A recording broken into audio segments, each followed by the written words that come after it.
Bahan ajar pendidikan luar sekolah. Pengelolaan risiko bencana berbasis komunitas. Studi kasus di Kelurahan Pengkok Gunung Kidul DIY.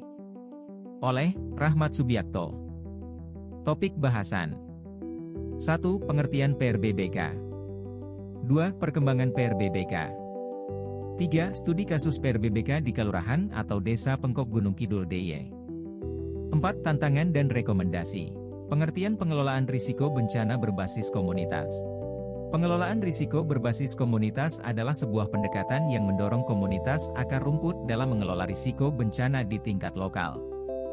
Komunitas mampu menginterpretasi sendiri atas ancaman dan risiko bencana, memobilisasi sumber daya yang dimiliki, meminimalkan bantuan dari pihak luar, melakukan prioritas pengurangan risiko bencana dan mandiri dalam memantau dan mengevaluasi penanggulangan bencana.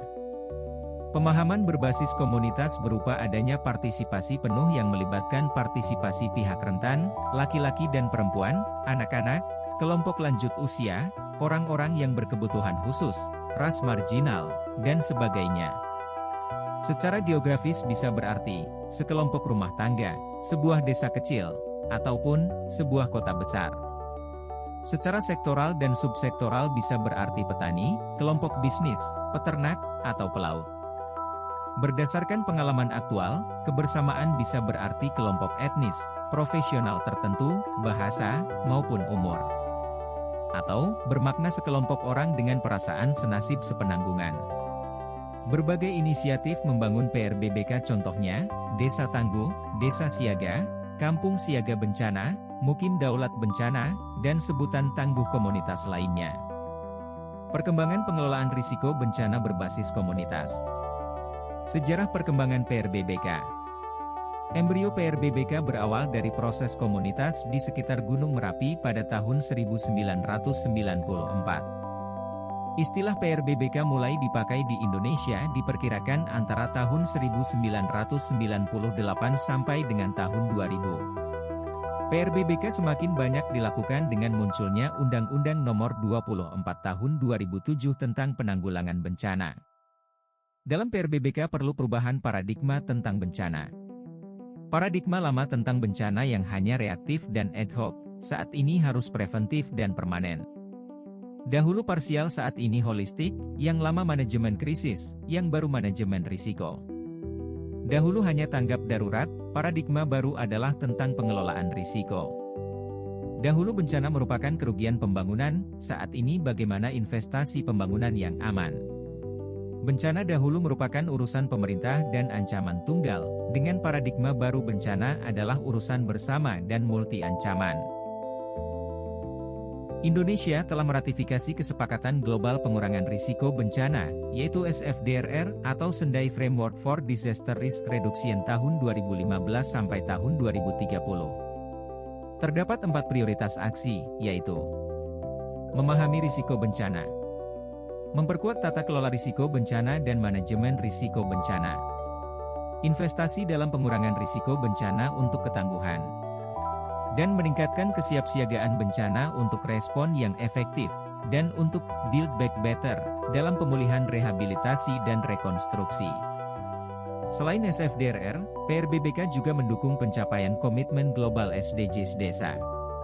Pengelolaan risiko bencana terintegrasi dalam 18 tujuan SDGs Desa, terutama dalam mendukung pencapaian tujuan nomor 13, yaitu penanganan perubahan iklim dan bencana. Pembangunan dan bencana mempunyai dua sisi berlawanan. Matra negatifnya adalah pembangunan dapat memunculkan risiko baru dan bencana dapat memundurkan pembangunan. Sedangkan matra positifnya adalah pembangunan dapat mengurangi dan mencegah bahaya dan kerentanan, serta bencana dapat memberikan peluang pembangunan. Studi kasus PRBBK di Kelurahan Pengkok Kecamatan Patuk Kabupaten Gunung Kidul Daerah Istimewa Yogyakarta. Mengapa PRB di komunitas? Karena komunitas di desa paling rentan adalah aktor utama dan aktor kunci dalam PRBBK. Komunitaslah yang mengetahui wilayahnya dan dapat mengelola risiko, dan pengelolaan sumber daya yang berkelanjutan menjadi kunci kesuksesan PRBBK.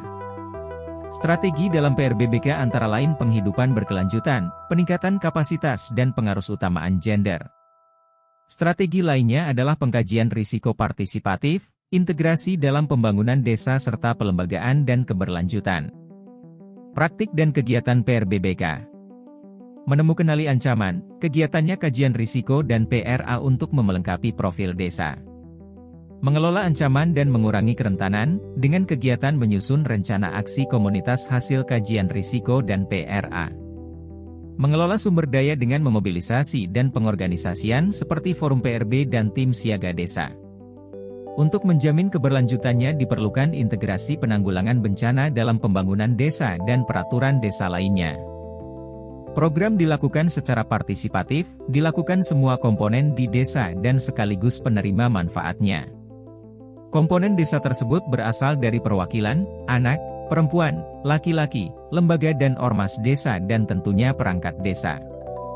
Secara programatik, pendampingan di Kelurahan Pengkok menghasilkan dokumen kajian risiko, RPJMDes yang mengintegrasikan PRBBK, rencana penanggulangan bencana dan rencana aksi desa, terbentuknya forum PRB dan tim siaga desa, serta peningkatan kapasitas warga dan perangkat desa dalam kesiapsiagaan, tanggap darurat dan pemulihan bencana.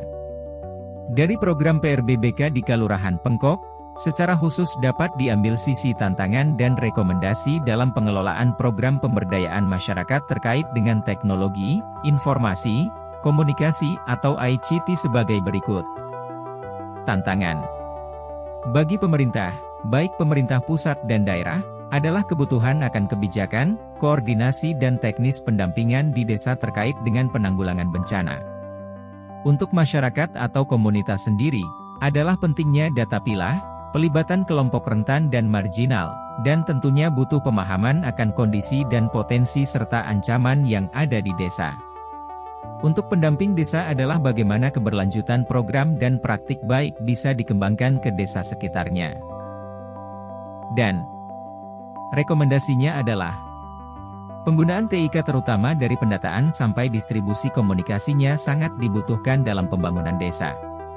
Sumber daya baik manusia dan alam beserta ancaman di desa perlu dikelola dengan baik oleh komunitas sendiri.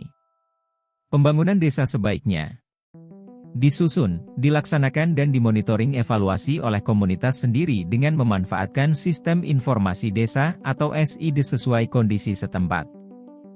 Demikian sesi pembelajaran tentang pengelolaan risiko bencana berbasis komunitas. Jika ada pertanyaan dan diskusi, akan sangat membantu dalam penyempurnaan program. Terima kasih.